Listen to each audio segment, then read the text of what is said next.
నిర్గమాకాండం చాప్టర్ 7 7వ అధ్యాయం 19వ వచనం. మరియు యెహోవా మోషేతో ఇట్లా నేను మా మరియు అని ఉందే, మరియు అనే మాట చాలా మంచి మాట. అంటే అక్కడ ఏదో ఉంది, దీన్ని కలుపుతుంది. ఇంతకుముందు ఏదో ఒకటి అయింది, దానిని కూడా కామా అంటే కూడా అంతే అర్థం దగ్గరగా. మరియు అంటే దేవుడు ఇంకొక కార్యాన్ని చేస్తాడని గుర్తుంచుకోండి, దేవుడు ఇంకా మాట్లాడతాడని గుర్తుంచుకోండి. మీలో చాలామంది ఎంతటితోనే అయిపోయినట్టుగా యాక్షన్ చేస్తున్నారు. నో, ఎంతటితో సరిపెట్టాడు దేవుడు. ఇంకా ముందు అనేకమైన అద్భుతాలు చేస్తాడు. ఎన్ని చేస్తాడంటే మనము వెళ్ళిన తరువాత కూడా చేస్తాడు. ఆమేన్ అంటారా? మరియు దేవుడు అనేక మరియులను మీ జీవితాల్లో ఉంచుతాడు.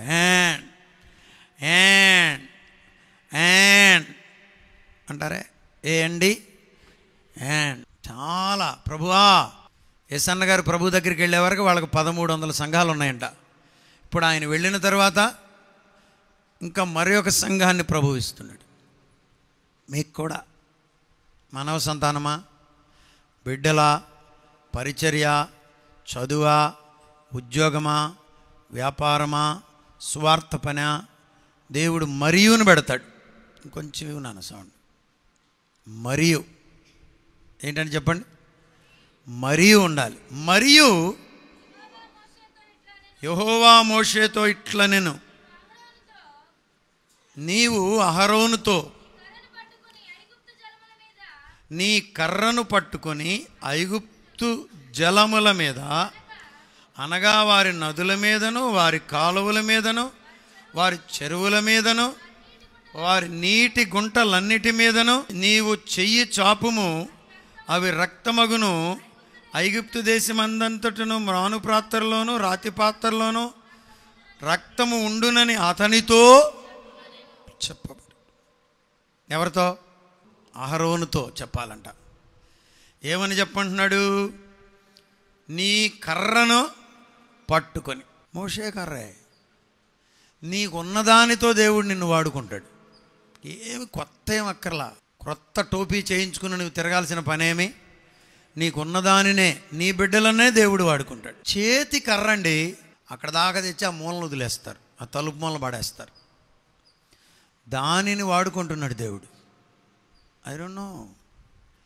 దేవుడు నీ ఉద్యోగాన్ని వాడుకోవచ్చు, నీ వ్యాపారాన్ని వాడుకోవచ్చు, నీకున్న స్థలాన్ని వాడుకోవచ్చు, నీకున్న పొలాన్ని వాడుకోవచ్చు, నీకున్న పక్షులను వాడుకోవచ్చు, నీకున్న పశుపాదులను వాడుకోవచ్చు, నీ బిడ్డలను దేవుడు వాడుకోవచ్చు. ఏ విషయంలో? దేవుని చిత్తాన్ని నెరవేర్చే విషయంలో. ఇక్కడ మోషేతో చెప్తున్నాడు, నీ చేతి కర్రను పట్టుకో ఐగుప్తు జలముల మీద. అది అందరూ భలే చదువుకోవాలి అది మీరు బైబిల్ని. అనగా వారి నదుల మీదను, వారి కాలువల మీదను, వారి చెరువుల మీదను, వారి నీటి గుంటలన్నిటి మీదను నీ చెయ్యి చాపు. ఒక మాట చెప్పి సరిపెట్టొచ్చుగా.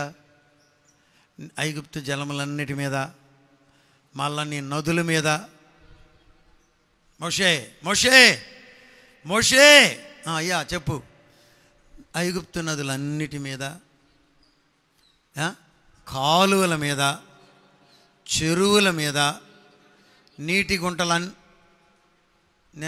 నేనైతే ఇలా అనుకుంటున్నా, ఇటు చూడండి అందరు. అలా ఒక్కొక్కడు చెప్తుంటే మోషేకి ఎంత ఇష్టంగా ఉండి ఉంటుందో దేవుని స్వరాన్ని వినడం. చెప్పు ప్రభా త్వరగా అవన్నీ ఎందుకు ఒకసారి చెప్పు అని ఉంటాడా? చెప్పండి మీరు.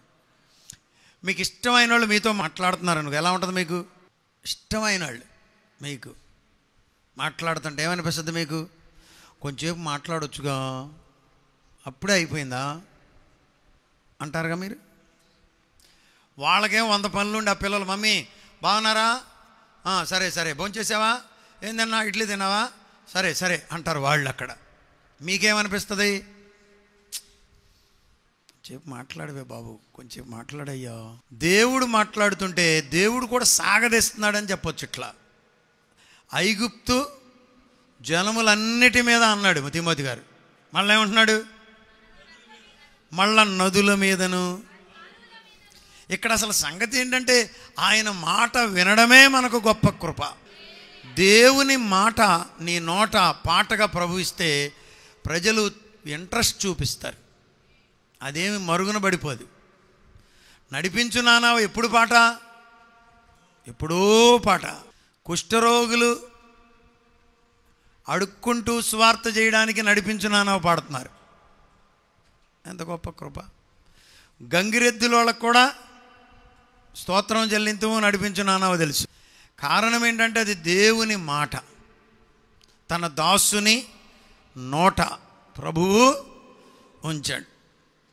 ఎట్లా సాగదీస్తున్నాడు దేవుడు చూడండి. ఐగుప్తు జలములన్నిటి మీదను, నదుల మీదను, కాలువల మీదను, చెరువుల మీదను, వారి నీటి గుంటలన్నిటి మీదను నీ చెయ్యి ఏం పట్టుకుని? సెల్ల పట్టుకుని కాదు, కర్ర పట్టుకుని. దేవునికి స్తోత్రం. ఆమేన్. కర్ర పట్టుకుని. ఏ కర్ర? ఈ కర్ర మోషే చేతి కర్ర. దేవునికి స్తోత్రం. ఆమేన్ అంటారా? నీ చెయ్యి చాపము. దేవునికి స్తోత్రం. హల్లెలూయా. నీ చెయ్యి చాపం. హోంవర్క్ ఇచ్చాడా? క్లాస్ వర్క్ ఇచ్చాడా? ఏదో కానీ వర్క్ ఇచ్చాడు. ఎంటైర్ బైబిల్లో దేవుడు తన జనులకు పనిని అప్పగించాడు. నువ్వు దేవుని చిత్తములో ఉన్నావు అనడానికి ఒక రుజువు ఏంటంటే దేవుడు అప్పగించిన పని నీ జీవితంలో ఉండాలి. దేవుడు నీకు పని అప్పగించాడా? Are you designed are delegated any work for God's kingdom? Are you given any work? కూర్చున్న వాళ్ళలో ఎవరైనా సరే దేవుడు నాకు ఈ పనిని అప్పగించాడు, దేవుడు నాకు ఈ బిడ్డలను అప్పగించాడు, దేవుడు నాకు ఈ పరిచర్యను అప్పగించాడు. కొంతమంది చర్చిలో టీషర్ట్లు మార్చినట్టు మార్చేస్తున్నారు. మీకు ఒక స్ట్రాంగ్ వార్నింగ్ ఇవ్వాలనుకుంటున్నా.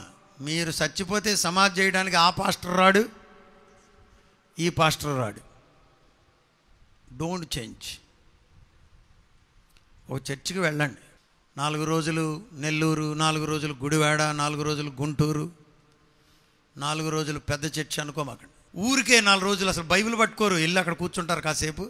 పరిశుద్ధ రాజు ఏం చెప్తున్నాడో మార్కులేసి, పర్లేదండి అక్కడికి వెళ్తే కొంచెం పర్లేదు.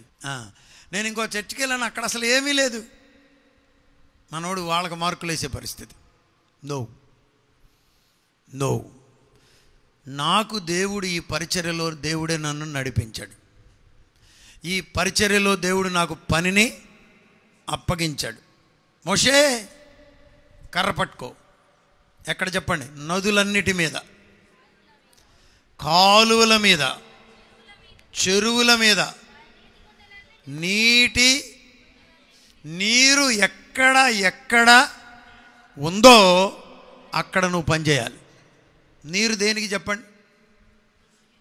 నీరు శుద్ధీకరించడానికి, స్నానానికి, పంటకు, భోజనానికి, దాహాన్ని తీర్చడానికి. ఇది ఎవరి నీరు? శత్రువు యొక్క నీరు. అంతే కదండి? శత్రువు నీరేనా? ఫరో నీరండి, ఐగుప్తు దేశం అండి. ఇది వాని జీవన ఆధారం. ఏంటాడు వదిలిపెట్టట్లేదా? ఇజ్రాయేలీలు ఐగుప్తులో ఉన్నారు. ఇప్పుడు వదిలిపెట్టబడి, విడిచిపెట్టబడి, తప్పించబడి, విడుదల నొంది కనాను వైపు రావాలి. కానీ రానివ్వను, నేను పోనివ్వను అంటున్నాడు. పోనివ్వడా? అయితే నేను నీకు పని అప్పగిస్తా. టాస్క్ ఏంటో చెప్పనా? ఈ మధ్యాహ్నం గురి ఏంటో చెప్పనా? గురి ఏంటంటే ప్రజలు విడిపించి దేవుని వైపు నడిపించడం. కళ్ళజోడు, ఇదిగో కళ్ళజోడు చూడండి. ఈ కళ్ళజోడు పెట్టుకుంటే మనకేమవుద్ది? క్లియర్గా కనబడుతుంది. కళ్ళజోడు పెట్టుకోకపోతే కనబడ. నీకు ఒక కళ్ళజోడు ఉండాలి. వాక్యం అనేటటువంటి కళ్ళజోడుతో నువ్వేం చూడాలంటే అపవాది చేతుల్లో ఉన్నదెవరు? దేవుని చేతుల్లో ఉన్నదెవరు? రక్షింపబడింది ఎవరు? రక్షింపబడనిది ఎవరు? లోకంలో కళ్ళజోడు ఉంది, అది మనుధర్మశాస్త్రం అంట. ఫిలిప్ అంటా ఉంటాడు, అది మనుధర్మశాస్త్రం కాదు, మను అధర్మశాస్త్రం అని. ఇటు చూడండి, ఆ కళ్ళజోడు కనుక నువ్వు పెట్టుకున్నావు అనుకో, ఏం కనపడుద్ది? వీడు మనవడు. విశ్వాసుల సంభాషణ చెప్తాను, ఇటు వినండి. వాళ్ళు మీ వాళ్ళేనాయ్ గారు, అసలు ఇంత వాక్యం ఇక్కడ చెప్పినాక మళ్ళీ వాళ్ళని తెచ్చి మీ వాళ్ళని చెప్తున్నావంటే నీ భాషకేమైనా అందం ఉందా? సేవకులు, బోధకులు కూడా స్టేజీల మీద వీళ్ళు మా వాళ్ళే, మా కులములో నుండే రక్షించబడ్డారు. ఆ కళ్ళజోడు నువ్వు పగలగొట్టాలి, మంచి కళ్ళజోడు పెట్టుకోవాలి. వీళ్ళు రక్షించబడిన బిడ్డలు, వీళ్ళు రక్షింపబడని బిడ్డలు. వీళ్ళు విడిపించబడవలసి ఉంది. వారిని విడిపించడానికి, వారిని రక్షణలోనికి నడిపించడానికి, దేవా నా పాత్ర ఏంటి అనడంలోనే మోషేను మోషే అన్నట్లుగా ప్రభువు నిన్ను కూడా పిలుస్తాడు. నీ పెళ్ళిని వాడుకుంటాడు, నీ బిడ్డల పెళ్ళిని వాడుకుంటాడు, నీ జీవితంలో జరిగిన ఏ కార్యక్రమాన్నైనా దీని కొరకు వాడుకుంటాడు. ఇక్కడ ఎవరిని వాడుకుంటున్నాడు దేవుడు? మోషే, చెప్పండమ్మా, చేతి కర్ర. దేవునికి స్తోత్రం, ఆమేన్. ఊరికినే చాపమంటున్నాడు. దేని మీదంట? నది మీద, కాలువల మీద, చెరువుల మీద, గుంటలన్నిటి మీద. దేవునికి స్తోత్రం. ఏం జరుగుతుందో చదవండమ్మా. అవి నీరు రక్తం అయితే ఎట్లా ఉంటుంది మీరు చెప్పండి. మీలో కొంతమంది రక్తాన్ని ఫ్రై చేసుకు తింటున్నారా? వాక్యం వద్దని చెప్తుంది. రక్తములో ప్రాణం ఉన్నది కాబట్టి రక్తమును ఏం చేయాలి మనం? కోడిని వధించినప్పుడు భూమి మీద దాన్ని ఒలకనివ్వాలి. బైబిల్లో మాట. రక్తము తినొద్దని ఉంది. ఇక్కడ రక్తం అవుతుందంట. రక్తం అయితే ఏమవుద్దో తెలుసు? ఇప్పుడు కబేళా అంటున్నారుగా, ఆ ప్రాంతానికి వెళితే స్లాటరింగ్ ఉంటుంది, వధించే ప్లేస్. అక్కడ కనుక ఎక్కువ నీరు కనుక జాగ్రత్తగా పోయికపోతే, రక్తం ఎక్కువగా ఒలికించబడితే రెండో రోజుకి ఏమొస్తుంది? ఈగలు, స్మెల్, బ్యాడ్ స్మెల్, భయంకరమైన తట్టుకోలేని వాసన. ఆశీర్వాదమేమో నీరు, ఇప్పుడు అది ఎలా మారింది? రక్తంగా మారి రెండవ రోజుకి, మూడవ రోజుకి, నాలుగవ రోజుకి కీడుగా మారిపోయింది. ఈ మాట బాగా వినండి. దేవుని పనికి అడ్డుపడేవారు జీవితాల్లో ఎదురయ్యే అనుభవం ఏంటంటే, మేలైనది కూడా వారికి కీడుగా మార్చబడుతుంది. ఎందులో క్షేమం ఉన్నదనుకున్నారో అందులో నుండి శాపాన్ని తెచ్చిపెట్టుకుంటారు. మేలే కుంటలు, మేలే చెరువులు, మేలే కాలువలు, మేలే ఏరు నదులు. అందులో ఏముంది? నీరుంది, శుద్ధీకరించడానికి, పంటలు పండడానికి, మేలే దాహార్తిని తీర్చడానికి. కానీ దేవుని పిల్లలకు ఆటంకంగా ఉన్నందుచేత ఎవడు? ఫరో. ఇప్పుడు అది ఎలాగా మారింది? రక్తవర్ణం, రక్తమైపోయింది. దేవునికి స్తోత్రం. ఐగుప్తు దేశమందంతటను మ్రాను పాత్రలు, రాతి పాత్రలలోనూ రక్తము ఉండునని ఏర్లు చెప్పాం. రెండవది ఏం చెప్పాం? కాలువలు చెప్పాం. మూడవది ఏం చెప్పాం? చెరువులు చెప్పాం. నాలుగవది ఏం చెప్పాం? నీటి గుంటలు చెప్పాం. ఇప్పుడు అవి అయిపోయినాయా? అక్షిత ఎక్కడికి వస్తున్నాడు? చెక్క పాత్రలోకి వచ్చాడు. అంతేగా మ్రాను పాత్రలు అంటే వుడెన్ వెసల్స్ అని ఉందంట ఇంగ్లీష్లో. చెప్పండి ఏంటది? Wooden vessels. ఇంకేంటి? రాతి పాత్రలు, మట్టి పాత్రలు. ఇప్పుడు ఎక్కడి నుండి ఎక్కడికి వచ్చాడు? ఇందాకడేమో బయట ఉన్నాడు, ఇప్పుడు ఎక్కడికి వచ్చేసాడు? ఇందులోనూ జలము గురించే మాట్లాడుతున్నాడు. ఈ జలము ఏ జలము? ఇంట్లో ఉన్న జలము. కొంతమంది అనుకుంటున్నారు బయట ఏమన్నా రక్తంగా మారతాయా? మారినాయి. మా ఇంట్లో 100 లీటర్ల టిన్ను ఉంది. 100 లీటర్ల టిన్ను చెప్పండి అది కూడా రక్తంగా మారబోతుందంట. దేవుడు మూస్తే చెప్పండి, ఇంకెవడు తెడవలేడు. గుర్తుంచుకోండి. బయట మూసేస్తా డోరు, లోపట మూసేస్తా. వద్దంటున్నాడు వాడు, సువార్త వద్దంటున్నాడా? వానికి కంపెత్తించే పనిలో ఉంటా నేను అన్నాడు. నిన్నే వాడుకుంటా. ఇది నా భారతదేశంలో కూడా ప్రజలు విమోచించబడకుండా, ప్రజలు రక్షింపబడకుండా, ప్రజలు ప్రభువుని ఆ స్వేచ్ఛగా ఆరాధించుకొనకుండా కొంతమంది ఫరోలు బయలుదేరారు. తెలుసులే, మీకు పేర్లు చెప్పక్కర్లానే. Indian Pharaoh's. యెరూషలేమా, ప్రవక్తలను చంపుదానా, నీకు శ్రమ. దైవజనులను జైళ్లలో మ్రొగ్గేటట్లుగా చేస్తున్నటువంటి మహానాయకులు గుర్తుంచుకొనవలసిన సంగతి ఏంటంటే, ప్రభువు మోషేతో మాట్లాడినట్లుగా ఈ దినాన సంఘంతో మాట్లాడుతున్నాడు. నీటి మీద కొడతా దెబ్బ, గిలగిలగిలగిల్లాడిపోతాడు. ఎవరు? ఫరో. ఇంకొక కోణం కూడా చెప్తాను వర్తమానంలో నుండి కూడా గుర్తుంచుకోండి. మనము అనేకులను ప్రభు వైపు త్రిప్పాలంటే ఇలాంటి అద్భుతాలు మన జీవితాల్లో కూడా జరగాలి. ఇక్కడ లిటరల్గా నీరే కాకపోవచ్చు, ఆధారితంగా ఏదైతే ఉందో, దేని మీద శత్రువు ఆధారపడి ఉన్నాడో దానిని కట్ చేస్తాడంట. హల్లెలూయా. ఎక్కడేస్తాడంట దెబ్బ? వాని నీటి మీద వేస్తాడంట. నీరు చూసారా? నీరు ఆహారానికి, నీరు త్రాగడానికి.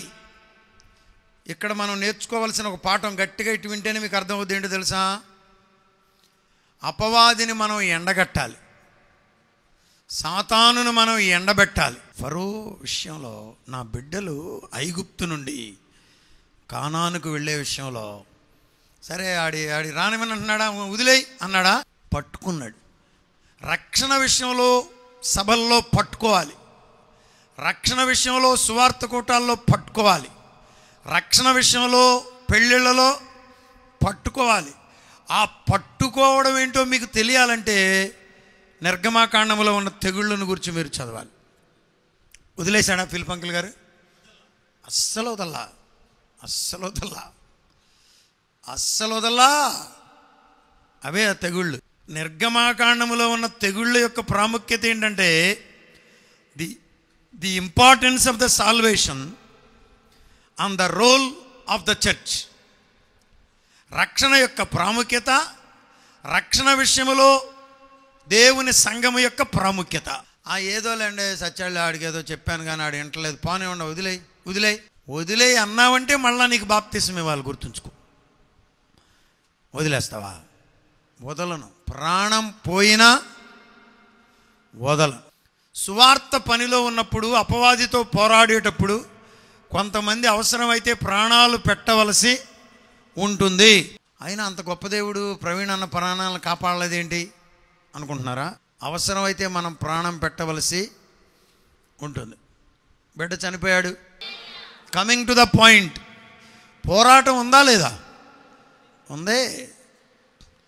పోరాటం ఉంది, పోరాటం ఉంది.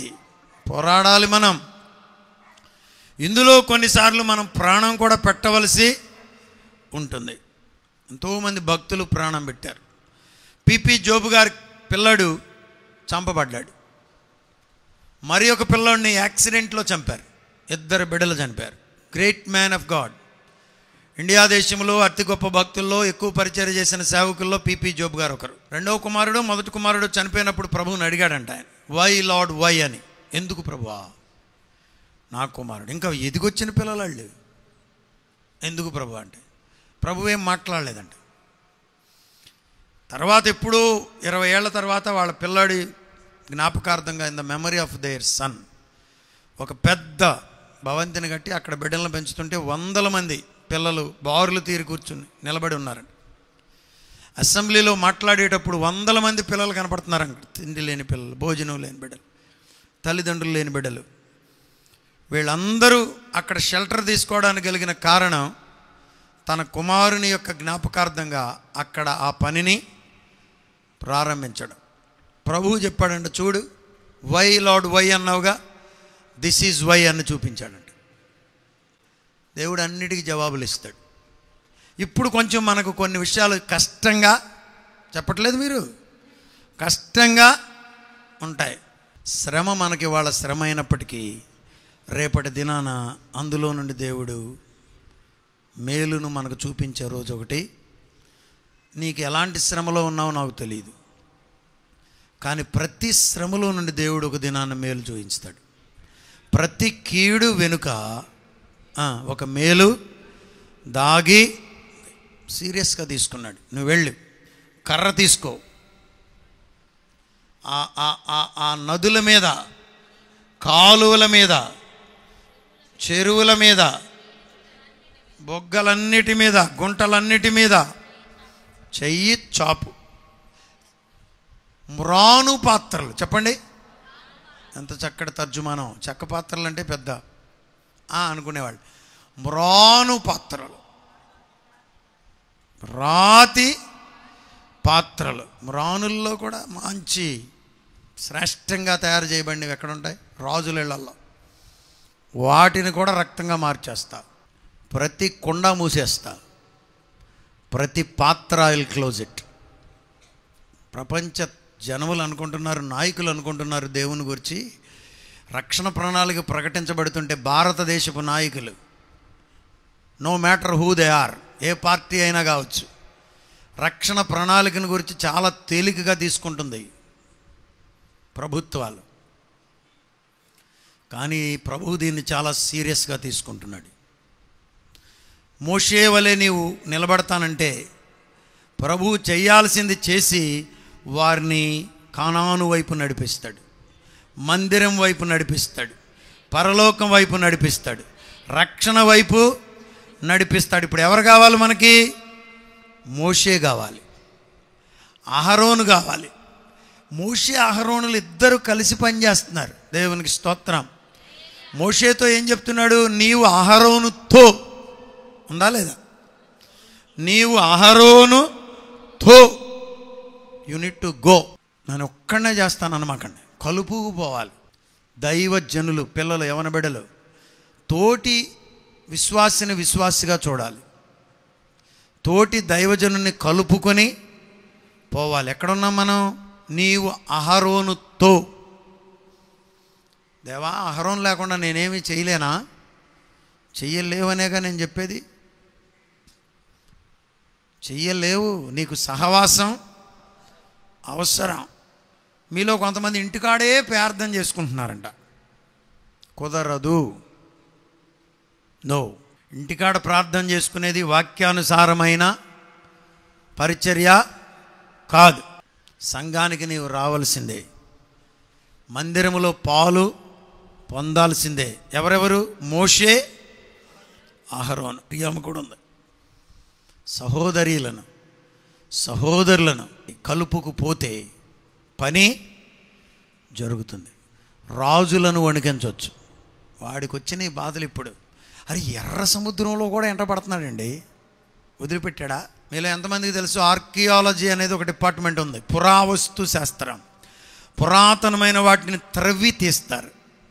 భూమిలో ఉన్న వాటిని త్రవ్వి ఎప్పటిదో కనుగొంటారు. వాళ్ళు ఈ మధ్యకాలంలో కనిపెట్టింది ఏంటంటే, ఎర్ర సముద్రములో ఫరో రథాలను కనుగొన్నారంట, చక్రాలను కనుగొన్నారట. అబద్ధం కాదు అది. ఉన్నోళ్ళలో బెటర్ వారిని అందరినీ పంపించాడు. రాజబాబాయ్ గారు ఒకరోజు నాతో ఏం చెప్పారంటే, వినండి బాగా. థియాలజికల్గా, బిబిలికల్గా వచ్చినటువంటి ప్రతి క్రొత్త పుస్తకం, every new book would be in front of A B Masilamani గారంట. ఆ దినాల్లో ఒక క్రొత్త పుస్తకం వచ్చిందంటే ఏబి మాసిలామణి గారి టేబుల్ మీద ఉండేదంట. అంత అప్డేటెడ్గా ఉండాలి నాన్న సేవకులు అంటే అన్నారు. ఉండాలి, లేకపోతే ఎలా ప్రార్థన చేస్తావు? ఉంటున్నారు మీరు? ఒక్కరోజన్నా ప్రార్థన చేసావు నువ్వు? అసలు నీకు జరిగేదే తెలియనప్పుడు ఎట్లా ప్రార్థన చేస్తావు? ఫరో రథచక్రాలు తేల్చారు. ఇవి ఫరో రథచక్రాలని కనుగొన్నారు ఎర్ర సముద్రముల నుండి. శ్రేష్టాధిపతులను పెట్టాడంట. అంటే రక్షణ ప్రణాళికలో భాగంగా దేవుడు ఏం చేస్తాడు? ఇజ్రాయేలీలు వాళ్ళ పిల్లలు వాళ్ళంతానేమో ఈజీగా నడిచిపోయారు. ఫరో అక్కడ ఆ పాటలో మాట్లాడిన మాట ఏంటంటే, శ్రేష్టాధిపతులు, the strongest horses of Pharaoh, ఫరోకు ఉన్నటువంటి గుర్రాలలో బలమైన గుర్రాలను వదిలాడంట. అబ్బా, అవి దిగిపోయి ఎర్ర సముద్రములో నుండి ఎక్కలేకపోయినాయంట. దించగలిగినవాడు, ఎక్కించగలిగినవాడు, ముంచగలిగినవాడు, లేపగలిగినవాడు దేవుడే. ఇండియన్ క్రిస్టియన్ చర్చ్, భారత క్రైస్తవ సంగమా, యేసే జవాబు పరిచర్యల్లో ఉన్నటువంటి దైవ జనులారా, దేవుని పిల్లలారా, ప్రభువు మనతో కూడా ఉన్నాడు. ఆమేన్. నిన్ను గట్టు ఎక్కిస్తాడండి, ఎర్ర సముద్రాన్ని దాటిస్తాడండి. ఎవడాడు ఫరో? Who easy? నేనున్నా నీతో అన్నాడు. నో మ్యాటర్ పరిస్థితులు మీరు వింటున్నారు సెల్ ఫోన్లో, వాట్సాప్లో, అది అయిపోయింది, ఇది అయిపోయింది, లోన్ నన్ను చేశారు, అమెరికన్స్ నష్టం చేశారు, వాళ్ళు చేశారు, వీళ్ళ చేశారు. No matter. ఏ రాజు అయినా రావచ్చు, ఏ మంత్రి అయినా రావచ్చు. రక్షణ ప్రణాళికలో నీవు ఉన్నప్పుడు ప్రభువు నీతో ఉంటాడు. హల్లెలూయా. నీళ్లను ఇక్కడ రక్తముగా మార్చాడు, అక్కడ నీళ్లను ద్రాక్షారసముగా మార్చాడు. ఇక చెప్పండి మీరు వరుసనే. గొడ్డల యొక్క స్వభావమును మార్చి నీటిలో నుండి తేలగొట్టాడు. సింహము యొక్క స్వభావమును మార్చి దానియేలును సురక్షితంగా బయటకు తెచ్చాడు. అగ్ని వాసన అంటకుండా షడ్రక్, మెషక్, అబేద్నెగోలను బయటికి తెచ్చాడు. We serve a God who changes the things. He changes the hearts. Hearts can be changed. Thoughts can be changed. People can be changed. Nations can be changed. Leaders can be changed. Any kinds of situations can be changed in the name of Jesus. యేసయ్య నామములో గొప్ప మార్పు. హల్లెలూయా. ఇది మంచి మార్పా, చెడ్డ మార్పా? ఇది మంచి మార్పే. హల్లెలూయా. నువ్వు సరిగ్గా వింటావా?